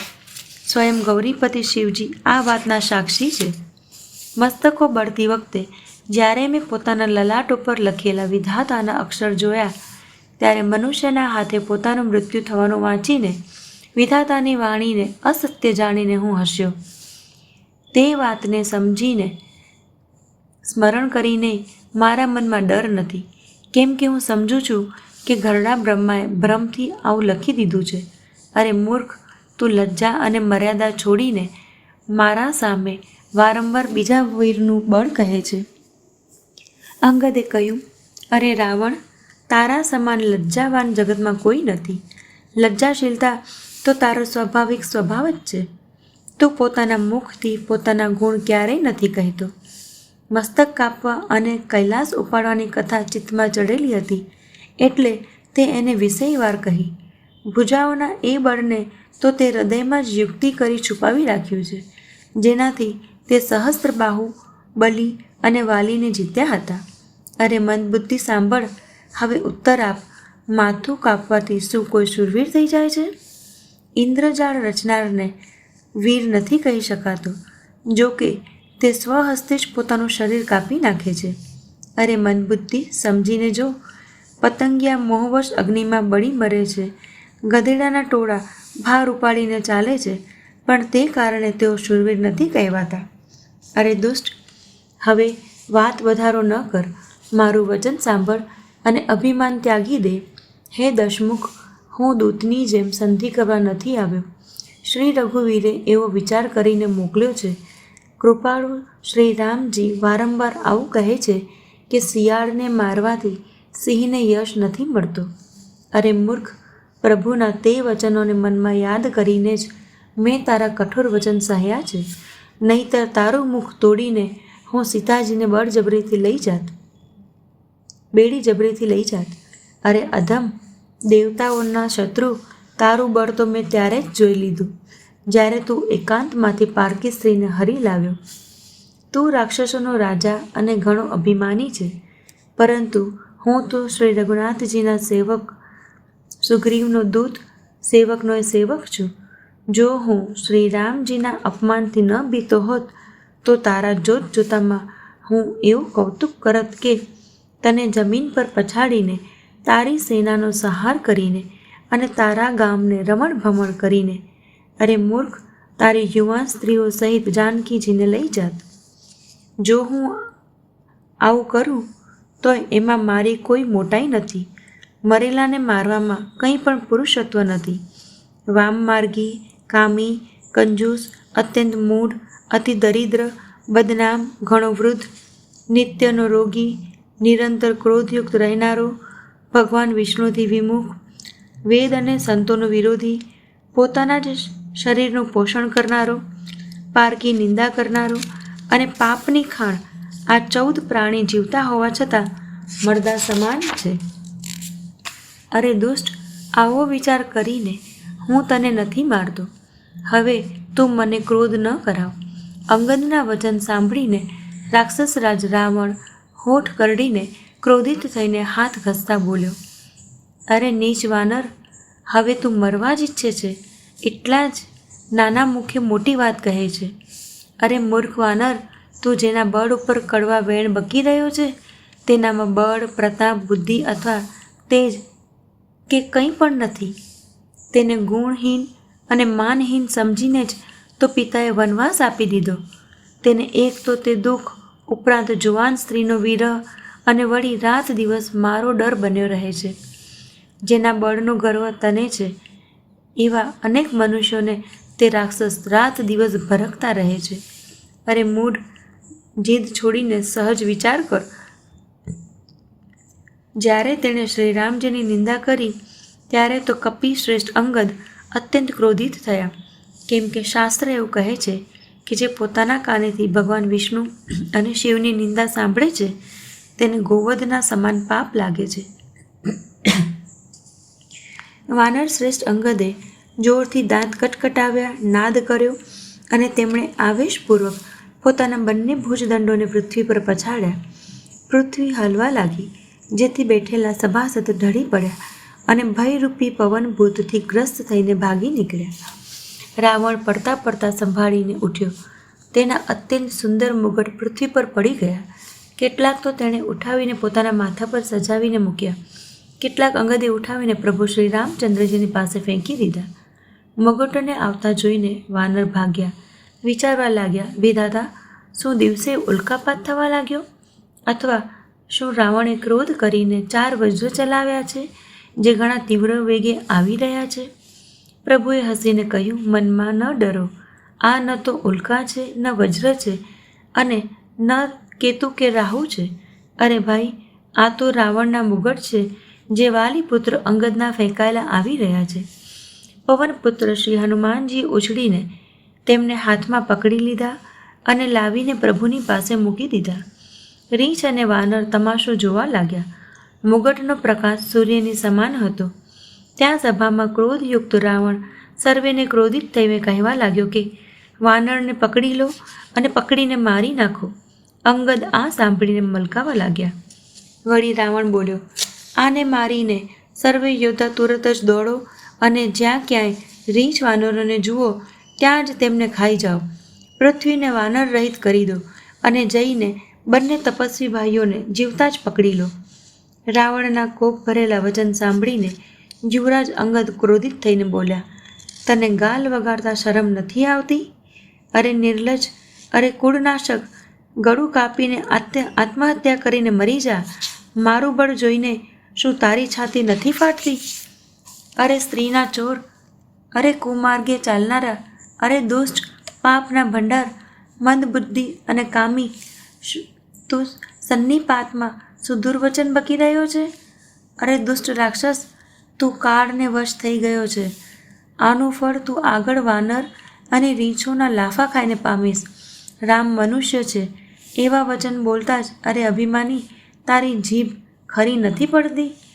એમાં સંદેહ નથી કે તારી જીભ એકલી જ નહીં પણ મસ્તકોની સાથે રણભૂમિમાં પડશે. અરે દસકંઠ, જેણે એક જ બાણથી વાલીને મારી નાખ્યો તે મનુષ્ય કેવી રીતે છે? અરે કુજાતી, અરે જળ, 20 આંખ હોવા છતાંય તું આંધળો છે. તારા જન્મને ધિક્કાર છે. શ્રી રામચંદ્રજીના બાણ સમૂહ તારા રક્તની તરસમાં તરસ્યા છે. તે તરસ્યા જ રહી જશે એ ડરથી. અરે કડવી બકવાસ કરનારા નીચ રાક્ષસ, હું તને છોડું છું. હું તારા દાંત તોડવા સમર્થ છું, પણ શું કરું? શ્રી રઘુનાથજીએ મને આજ્ઞા નથી આપી. એવો ક્રોધ આવે છે કે તારા 10 મોં તોડી નાખું અને લંકાને પકડીને સમુદ્રમાં ડૂબાડી દઉં. તારી લંકા ઉમરાના ફળ જેવી છે. તમે સર્વ કીડા તેની અંદર અજ્ઞાનવશ નીડર થઈને વસી રહ્યા છો. હું વાનર છું, મને આ ફળને ખાતા કેટલી વાર લાગવાની હતી, પણ ઉદાર કૃપાળુ શ્રી રઘુવીરજીએ તેવી આજ્ઞા આપી નથી. અંગદની યુક્તિ સાંભળીને રાવણ મલકાયો અને બોલ્યો, અરે મૂર્ખ, ઘણું જૂઠું બોલવાનું તું ક્યાં શીખ્યો? વાલીએ તો ક્યારે આવી ડીંગ નથી હાકી. જણાય છે કે તું તપસ્વીઓ સાથે મળીને લબાડ થઈ ગયો છે. અંગદે કહ્યું, અરે 20 ભુજાવાળા, જો તારી 10 જીભ હું ન ઉખાડી લઉં તો ખરેખર હું લબાડ જ છું. શ્રી રામચંદ્રજીના પ્રતાપને સમજીને સ્મરણ કરીને અંગદ ક્રોધિત થઈ ઉઠ્યા અને તેમણે રાવણની સભામાં પ્રણ કરીને દ્રઢતાપૂર્વક પગ રોપી દીધો અને કહ્યું, અરે મૂર્ખ, જો તું મારો ચરણ હટાવી શકે તો શ્રી રામજી પાછા ફરી જશે. હું સીતાજીને હારી જઈશ. રાવણે કહ્યું, હે સર્વવીરો સાંભળો, પગ પકડીને વાનરને પૃથ્વી પર પછાડી દો. ઇન્દ્રજીત, મેઘનાદ આદિ અનેક બળવાન યોદ્ધા આજુબાજુથી હર્ષિત થઈને ઉઠ્યા. તે પૂર્ણ બળથી ઘણા જ ઉપાય કરીને તૂટી પડે છે, પરંતુ પગ હટતો નથી. ત્યારે માથું નીચું કરીને પાછા પોતપોતાના સ્થાન પર જઈ બેસી જાય છે. કાગભૂસુંડજી કહે છે, તે દેવ દેવતાઓના શત્રુ રાક્ષસ પાછા ઉઠીને તૂટી પડે છે, પરંતુ હે સર્પોના શત્રુ ગરુડજી, અંગદજીનો પગ એમનાથી તેવી જ રીતે નથી હટતો જેમ કોઈ યોગી વિષય પુરુષ મોહરૂપી વૃક્ષને નથી ઉખાડી શકતો. કરોડો વીર યોદ્ધા જે બળમાં મેઘનાદ સમાન હતા તે હર્ષિત થઈને ઉઠ્યા. તેઓ વારંવાર ઉઠીને તૂટી પડે છે, પણ વાનરનો પગ નથી હટતો. એથી લજ્જાને કારણે શીશ નમાવીને બેસી જાય છે. જેમ કરોડો વિઘ્ન આવવા છતાંય સંતનું મન નીતિને નથી છોડતું, તેવી જ રીતે વાનરનો પગ પૃથ્વીને નથી છોડતો. આ જોઈને શત્રુ રાવણનો મદ દૂર થઈ ગયો. અંગદનું બળ જોઈને સર્વે હૃદયથી હારી ગયા. ત્યારે અંગદના પડકારાથી રાવણ સ્વયં ઉઠ્યો. જ્યારે તે અંગદનો પગ પકડવા લાગ્યો ત્યારે વાલી કુમાર અંગદે કહ્યું, મારો પગ પકડવાથી તારો બચાવ નહીં થાય. અરે મૂર્ખ, તું જઈને શ્રી રામજીના ચરણ કેમ નથી પકડતો? આ સાંભળીને તે મનમાં ઘણો જ સંકોચાઈને પાછો ફરી ગયો. તેની સમસ્ત સ્ત્રી જતી રહી. તે એવો તેજહીન થઈ ગયો જેમ મધ્યાહનમાં ચંદ્ર દેખાય છે.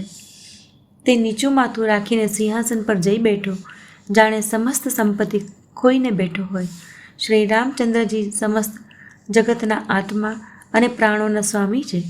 તેમનાથી વિમુખ રહેનારો શાંતિ કઈ રીતે પામી શકે? શિવજી કહે છે, હે ઉમા, શ્રી રામચંદ્રજીના ભ્રૂલ વિલાસ ભ્રમરના ઈશારેથી બ્રહ્મ વિશ્વ ઉત્પન્ન થાય છે અને પછી નાશને પ્રાપ્ત થાય છે. જે તૃણને વજ્ર અને વજ્રને તૃણ બનાવી દે છે, અત્યંત નિર્મળને મહાન પ્રબળ અને મહાન પ્રબળને અત્યંત નિર્બળ કરી દે છે, તેમના દૂતનું પ્રણ કહો કેવી રીતે ટળી શકે છે? પછી અંગદે અનેક પ્રકારે નીતિ કહી, પણ રાવણે ન માની, કેમ કે એનો કાળ નજીક આવી ગયો હતો. શત્રુના ગર્વને ચૂર કરીને અંગદે એને પ્રભુ શ્રી રામચંદ્રજીનો સુયશ સંભળાવ્યો અને પછી તે રાજા વાલીનો પુત્ર અંગદ આમ કહીને ચાલી નીકળ્યો, જ્યાં સુધી રણભૂમિમાં તને રમાડીને ન મારું ત્યાં સુધી અગાઉથી શું મોટાઈ કરું? અંગદે પહેલાં જ સભામાં આવતા પૂર્વે તેના પુત્રને મારી નાખ્યો હતો. તે સંવાદ સાંભળીને રાવણ દુઃખી થઈ ગયો. અંગદનું પ્રણ સફળ જોઈને સર્વે રાક્ષસો ભયથી અત્યંત વ્યાકુળ થઈ ગયા. શત્રુના બળનું મર્દન કરીને બળના ભંડાર વાલી પુત્ર અંગદજીએ હર્ષપૂર્વક આવીને શ્રી રામચંદ્રજીના ચરણ કમળ પકડી લીધા. તેમનું શરીર પુલકિત છે અને નેત્રોમાં આનંદશ્રુઓનું જળ ભરાયું છે. સંધ્યા થઈ ગઈ જાણીને દશગ્રીવ ઉદાસ થઈને ખિન્ન મુખે મહેલમાં ગયો. મંદોદરીએ ફરીથી રાવણને સમજાવીને કહ્યું, હે કાંત, મનમાં સમજીને વિચારીને કુબુદ્ધિને છોડી દો. આપનું અને રઘુનાથજીનું યુદ્ધ શોભા નથી આપતું. તેમના નાના ભાઈએ એક નાનકડી રેખા ખેંચી હતી, તેને પણ આપ લાંઘી શક્યા ન હતા. એવું તો આપનું પુરુષત્વ છે. હે પ્રિયતમ, શું આપ એમને સંગ્રામમાં જીતી શકશો, જેના દૂતનું આવું કાર્ય છે? રમતમાં જ સમુદ્ર ઓળંગીને તે વાનરોમાં સિંહ આપની લંકામાં નિર્ભય બનીને ચાલ્યો આવ્યો. રખેવાળોને મારીને તેણે અશોકવન ઉજાડી નાખ્યું. આપના જોતજોતામાં તેણે અક્ષયકુમારને મારી નાખ્યો અને સમસ્ત નગરને બાળીને રાખ કરી દીધું. તે સમયે આપના બળનું ગર્વ ક્યાં ચાલ્યું ગયું હતું? હવે હે સ્વામી, ખોટા વ્યર્થ ગાલ ન વગાડો. મારા કયા ઉપર હૃદયમાં કંઈક વિચાર કરો. હે પતિ, આપ શ્રી રઘુપતિને રાજા ન સમજો, બલકે અગજગના ચરાચરના સ્વામી અને અતુલનીય બળવાન સમજો. શ્રી રામજીના બાળનો પ્રતાપ તો મારી જ પણ જાણતો હતો, પરંતુ આપે તેને કહેવું ન માન્યું અને વાતને હલકી માની. જનકની સભામાં અગણિત રાજાગણ હતા, જ્યાં વિશાળ અને અતુલ્ય બળશાળી આપ પણ હતા. ત્યાં શિવજીનું ધનુષ તોડીને શ્રી રામજીએ જાનકીજી સાથે વિવાહ કર્યા, ત્યારે આપે એમને સંગ્રામમાં કેમ ન જીત્યા? ઇન્દ્રપુત્ર જયંત તેમના બળને કંઈક જાણે છે. શ્રી રામજીએ પકડીને કેવળ તેની એક આંખ જ ફોડી અને એને જીવતો જ છોડી મૂક્યો. શૂર્પણખાની દશા તો આપે જોઈ જ લીધી, તો પણ આપના હૃદયમાં એમની સાથે લડવાની વાત વિચારતા વિશે કંઈ પણ લજ્જા નથી આવતી, જેમણે વિરાટ અને ખરદૂષણને મારીને લીલાથી જ કબંધને પણ મારી નાખ્યો અને જેમણે વાલીને એક જ બાણથી મારી નાખ્યો. હે દશકંદ, આપ આ સઘળું જાણો જ છો. આથી આપ શ્રી રામજીના મહત્વને સમજી જાઓ, જેમણે રમત માત્રમાં જ સમુદ્રને બંધાવી લીધો અને જે પ્રભુ સેના સહિત સુબેલ પર્વત પર ઉતરી પડ્યા, તે સૂર્યકુળના ધ્વજા રૂપ કરુણામય ભગવાનને આપના જ હિતને માટે દૂત મોકલ્યો, જેણે સભાની વચ્ચે આવીને આપના બળને એ પ્રમાણે મથી નાખ્યું, જેમ હાથીઓના ટોળામાં આવીને સિંહ તેને છિન્ન ભિન્ન કરી નાખે છે. રણમાં બંકા અત્યંત વિકટ વીર અંગદ અને હનુમાન જેમના સેવક છે. હે પતિદેવ, તેમને આપ વારંવાર મનુષ્ય કહો છો. આપ વ્યર્થ જ માન, મમતા અને મદનો ભાર વહી રહ્યા છો. હે પ્રિયતમ, આપે શ્રી રામજી સાથે વિરોધ કરી લીધો અને કાળના વિશેષ વશમાં હોવાથી આપના મનમાં હજી પણ જ્ઞાન ઉત્પન્ન નથી થતું. કાળ લાઠી લઈને કોઈને નથી મારતો, તે ધર્મ, બળ, બુદ્ધિ અને વિચારીને હરી લે છે. હે સ્વામી, જેનો કાળ મરણ સમય નજીક આવી જાય છે, તેને આપની જ જેમ ભ્રમ થઈ જાય છે. આપના 2 પુત્ર માર્યા ગયા અને નગર બળી ગયું. જે થવાનું હતું તે થયું. હે પ્રિયતમ, હવે આ ભૂલ સુધારી લો અને હે નાથ, કૃપાના સમુદ્ર શ્રી રઘુનાથજીને ભજીને નિર્મળ યશ મેળવો. સ્ત્રીના બાળ સમાન વચન સાંભળીને તે સવાર થતાં જ ઉઠીને સભામાં ચાલ્યો ગયો અને સર્વે ભય ભૂલાવીને અત્યંત અભિમાનમાં ફૂલીને સિંહાસન ઉપર જઈ બેઠો. અહીં સુબેલ પર્વત પર શ્રી રામચંદ્રજી અંગદને બોલાવ્યા. તેમને આવીને ચરણ કમળોમાં શીશ નમાવ્યું. ઘણા આદરથી તેમને પાસે બેસાડીને ખરના શત્રુ કૃપાળુ શ્રી રામજી હસીને બોલ્યા, હે વાલીના પુત્ર, મને મોટું કુતૂહલ છે. હે તાત, એટલે હું તમને પૂછું છું, સત્ય કહેજો. જે રાવણ રાક્ષસોના કુળનું તિલક છે અને જેના અતુલ્ય બાહુબળની જગતભરમાં ધાક છે, તેના 4 મુગટ તમે ફેંક્યા. હે તાત, બતાવો, તમે તેમને કઈ રીતે મેળવ્યા? હે સર્વજ્ઞ, હે શરણાગતને સુખ આપનાર, સાંભળો, તે મુગટ નથી, તે તો રાજાના 4 ગુણ છે. હે નાથ, વેદો કહે છે કે સામ, દાન, દંડ અને ભેદ આ ચારેય રાજાના હૃદયમાં વસે છે.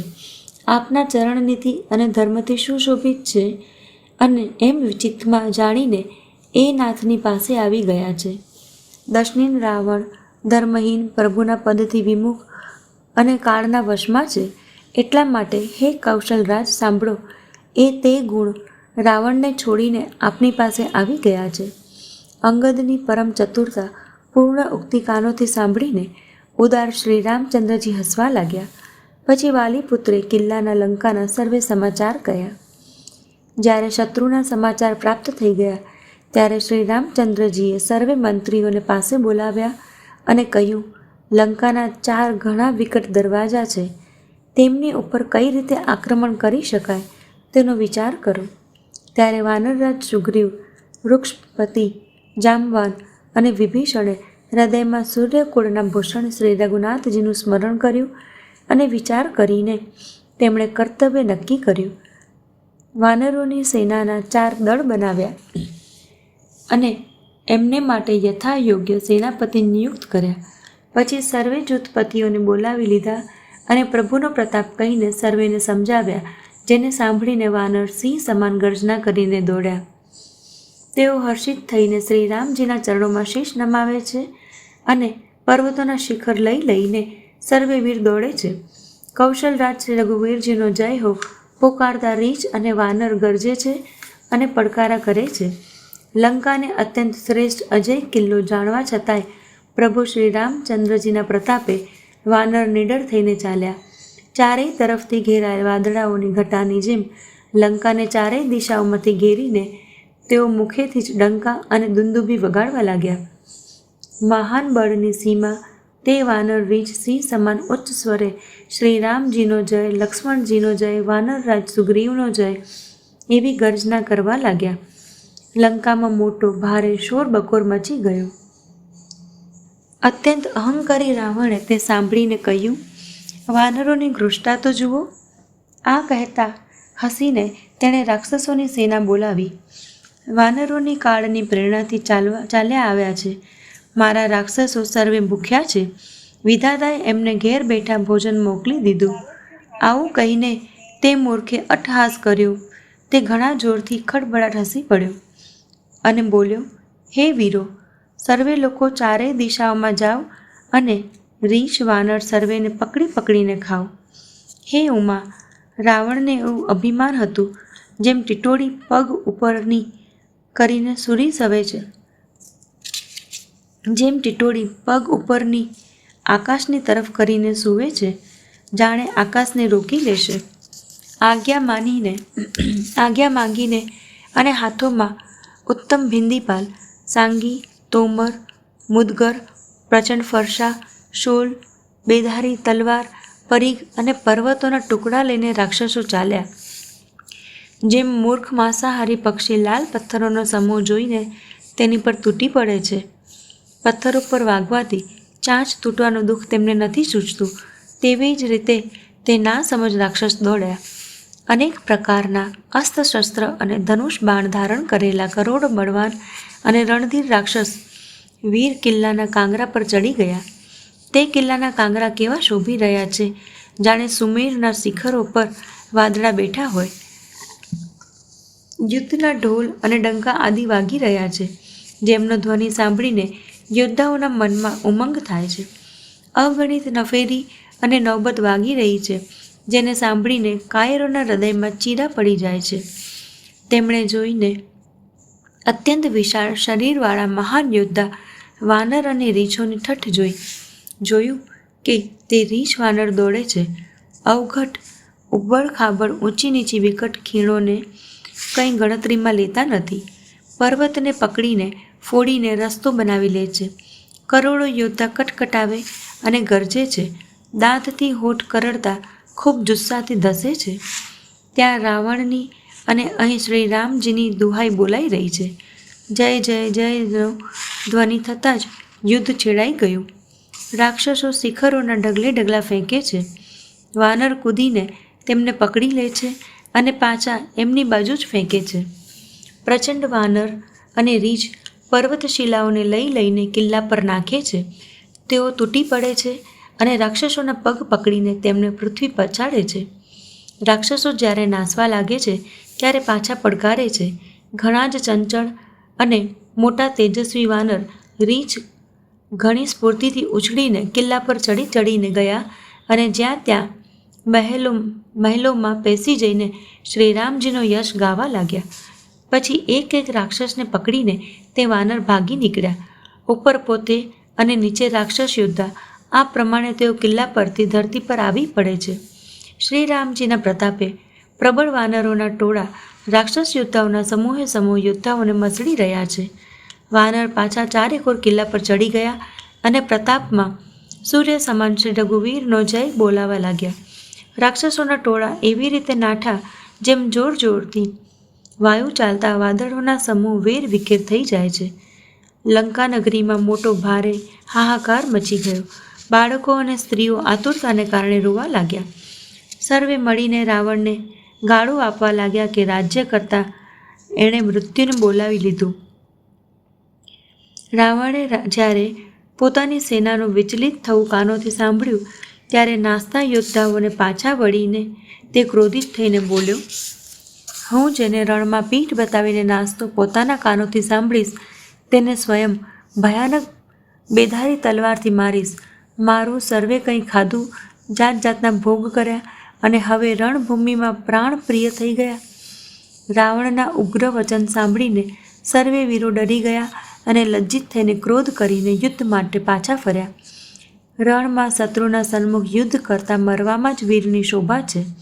આમ વિચારીને પછી તેમણે પ્રાણોનો લોભ છોડી દીધો.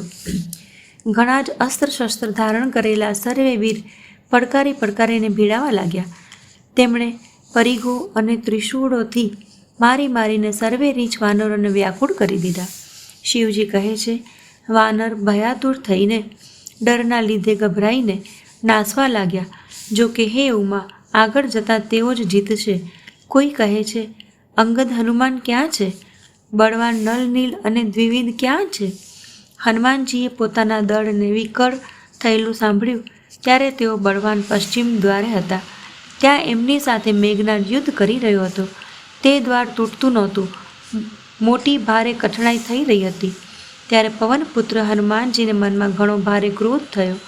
તે કાળ સમાન યોદ્ધા ઘણા જોરથી ગરજ્યા અને કૂદીને લંકાના કિલ્લા પર આવી ગયા અને પર્વત લઈને મેઘનાદની સામે દોડ્યા. રથ તોડી નાખ્યો, સારથીને મારી નાખ્યો અને મેઘનાદની છાતીમાં લાત મારી. બીજો સારથી મેઘનાદને વ્યાકુળ જાણીને તેને રથમાં નાખીને તુરત જ ઘેર લઈ આવ્યો. અહીં અંગદે સાંભળ્યું કે પવનપુત્ર હનુમાનજી કોટ ઉપર એકલા જ ગયા છે, તો રણમાં બંકા વાલીપુત્ર વાનરના ખેલની જેમ ઉછળીને કોટ પર ચડી ગયા. યુદ્ધમાં શત્રુઓની વિરુદ્ધ બંને વાનર ક્રુદ્ધ થઈ ગયા. હૃદયમાં શ્રી રામજીના પ્રતાપનું સ્મરણ કરીને બંને દોડીને રાવણના મહેલ પર જઈ ચડ્યા અને કૌશલરાજ શ્રી રામજીની દુહાઈ બોલવા લાગ્યા. તેમણે કળશ સહિત તોડી પાડ્યો. આ જોઈને રાક્ષસરાજ રાવણ ડરી ગયો. સર્વે સ્ત્રીઓ હાથેથી છાતી કૂટવા લાગી અને કહેવા લાગી, આ વખતે બે ઉત્પાતી વાનર એકી સાથે આવી ગયા. વાનર લીલા કરીને ઘર ઘુરકીને બંને તેમને બીવડાવે છે અને શ્રી રામચંદ્રનો સુંદર યશ સંભળાવે છે. પછી સોનાના થાંભલાઓને હાથોથી પકડીને તેમણે પરસ્પર કહ્યું કે હવે ઉત્પાત પ્રારંભ કરવામાં આવે છે. તેઓ ગરજીને શત્રુની સેનાની વચ્ચે કૂદી પડ્યા અને પોતાના ભારે ભુજબળથી તેમનું મર્દન કરવા લાગ્યા. કોઈકની લાતોથી અને કોઈકના થપ્પડોથી ખબર લે છે અને કહે છે કે તું શ્રી રામચંદ્રજીને નથી ભજતો, તેનું આ ફળ લે. એકને બીજા સાથે ઘસીને મસળી નાખે છે અને માથાઓને તોડીને ફેંકે છે. તે માથા જઈને રાવણની સામે પડે છે અને એવા ફૂટે છે જાણે દહીંના કૂડા ફૂટી રહ્યા હોય. જે મોટા મોટા મુખ્ય પ્રધાન સેનાપતિઓને પકડી લે છે, તેમના પગ પકડીને તેમની પ્રભુની પાસે ફેંકી દે છે. વિભીષણજી તેમના નામ બતાવે છે અને શ્રીરામજી તેમને પણ પોતાનું ધામ આપી દે છે. બ્રાહ્મણોનું માંસ ખાનાર તે નરભક્ષી દુષ્ટ રાક્ષસો પણ એ પરમ ગતિ પામે છે જેની યોગીઓ પણ યાચના કર્યા કરે છે, પરંતુ સરળતાથી નથી પામતા. શિવજી કહે છે, હે ઉમા, શ્રી રામજી ઘણા જ કોમળ હૃદય અને કરુણાના ખાણ છે. તેઓ વિચારે છે કે રાક્ષસ મને વેરભાવથી એ સ્મરણ તો કરે જ છે ને. આવું હૃદયમાં જાણીને તેઓ એમને પરમ ગતિ આપે છે. હે ભવાની, કહો તો આવો કૃપાળુ અન્ય કોણ છે? પ્રભુનો આવો સ્વભાવ સાંભળીને જે મનુષ્ય ભ્રમ ત્યાગીને તેમનું ભજન નથી કરતો તે અત્યંત મંદમતી અને પરમ ભાગ્યહીન છે. શ્રીરામજીએ કહ્યું કે અંગદ અને હનુમાન કિલ્લામાં બેસી ગયા છે. બંને વાનર લંકામાં એવા શોભી રહ્યા છે જેમ બે મંદરાલ સમુદ્રને મથી રહ્યા હોય. ભુજાઓના બળથી શત્રુની સેનાને કચડીને અને મસળીને વળી દિવસનો અંત થતો જોઈને હનુમાન અને અંગદ બંને કૂદી પડ્યા અને થાક રહિત થઈને ત્યાં આવી ગયા જ્યાં ભગવાન શ્રી રામજી હતા. તેમણે પ્રભુના ચરણ કમળમાં શીશ નમાવ્યા. ઉત્તમ યોદ્ધાઓને જોઈને શ્રી રઘુનાથજી મનમાં ઘણા પ્રસન્ન થયા. શ્રી રામજીએ કૃપા કરીને બંનેને જોયા, જેથી તેઓ શ્રમ રહિત અને પરમ સુખી થઈ ગયા. અંગદ અને હનુમાનને ગયા જાણીને સર્વે રીછ અને વાનર વીર પાછા ફર્યા. રાક્ષસોએ પ્રદોષ સાયંકાળનું બળ પામીને રાવણની દુહાઈ આપતા વાનરો પર હુમલો કર્યો. રાક્ષસોની સેનાને આવતી જોઈને વાનર પાછા વળ્યા અને તે યોદ્ધા જ્યાં ત્યાં કટકટાવીને ભીડાઈ ગયા. બંને દળ ઘણા બળવાન છે. યોદ્ધા પડકારીને લડે છે, કોઈ હાર નથી માનતા. સર્વે રાક્ષસ મહાન વીર અને અત્યંત કાળા છે અને વાનર વિશાળકાય તથા અનેક રંગોના છે. બંને દળ બળવાન છે અને વીર સમાન બળવાળા યોદ્ધા છે.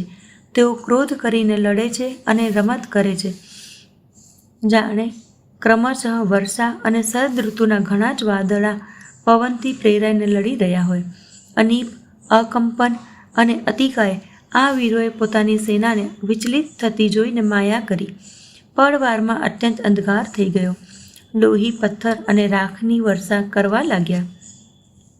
10 દિશાઓમાં અત્યંત ગાઢ અંધકાર જોઈને વાનરોની સેનામાં ખળભળાટ થઈ ગયો.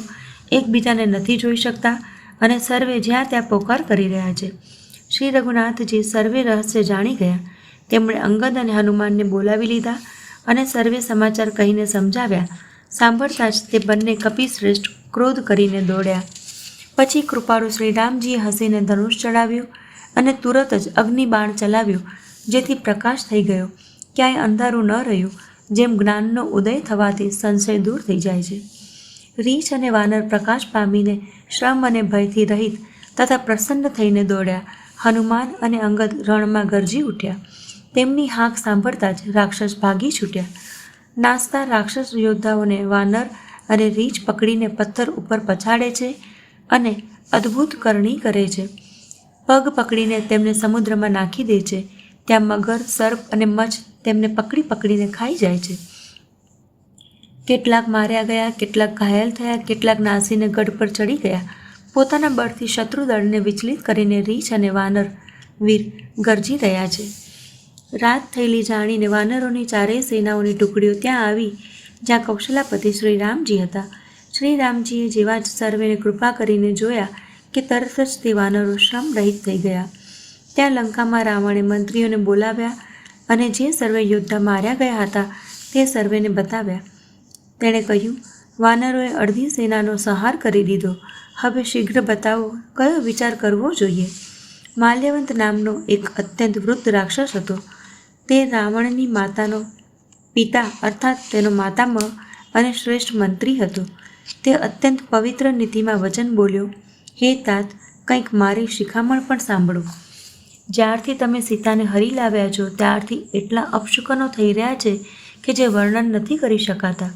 વેદ પુરાણોએ જેમનો યશ ગાયો છે તે શ્રી રામ વિમુખ થઈને કોઈ સુખ નથી પામ્યા. ભાઈ હિરણ્યકશિપુ સહિત હિરણ્યક્ષને અને બળવાન મધુકૈટભને જેમણે માર્યા હતા તે જ કૃપાના સમુદ્ર ભગવાન રામ રૂપે અવતરિત થયા છે. માસ પારાયણ 25મો વિશ્રામ. જય શ્રી રામ.